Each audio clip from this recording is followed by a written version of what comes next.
Hi guys, this is Android Nub. Wednesday I had a lip biopsy, so I can't really talk. It may sound a little weird, but that's not going to stop me from making this video. First up is RoboCop, a 3D shooter published by Glue.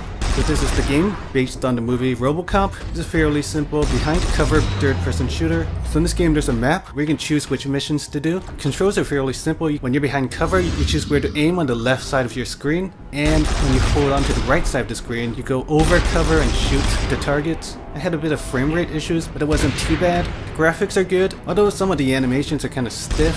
Missions usually involve going through a wave of enemies, and then your character automatically runs off on his own ahead, and then you go through another wave of enemies. It's a little generic, but it's a decent game to check out. Next up we have Chinese Zombie War Demon Arise, a 3D rail shooter published by Tomato Animation SG. So this game actually has a story. You play some guy and you meet some kind of ghost woman. Basically team up to kill zombies and demons. The gameplay is like a rail shooter. Basically enemies appear on the screen and you tap them to attack them. How much you hurt them from each tap depends on your attack level, so you can level up your attack and defense and health. So basically enemies just appear and you tap them to kill them, and then your character automatically moves along the 3D environment. Another wave of enemies appear and you basically just go through. It's a really big map with a lot of different levels.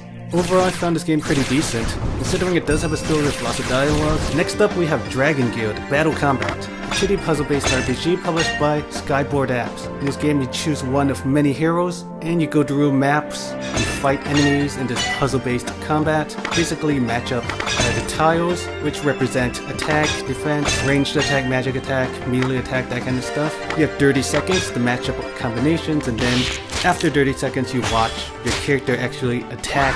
It's a fairly interesting game, not too original, but there's quite a bit of maps and levels to go through. Next we have Stilland War, a 2D online RPG published by UGAMEHOME technology.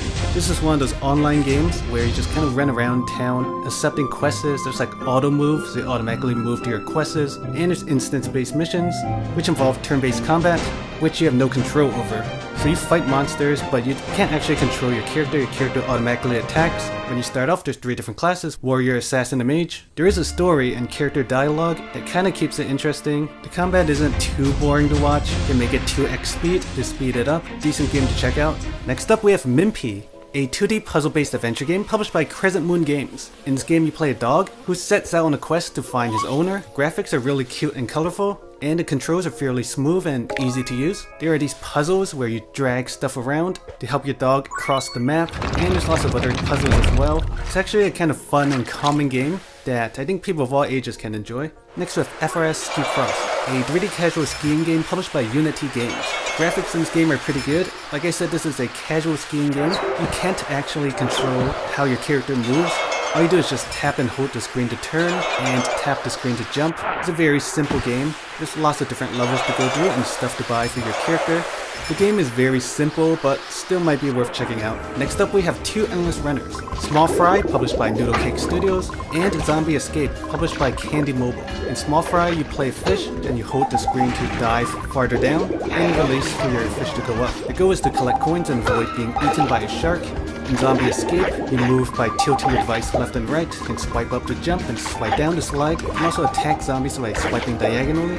Graphics in both games are not too bad, but they are very simple and casual endless runners. Next up is Township, a farming and city building game published by Playrix. So in this game you can farm and grow crops and harvest them. You can feed your cows and milk them. You can build houses and different buildings to improve your town. It's pretty much a farming and a city building game. There are quests and missions to do, and the graphics are not too bad.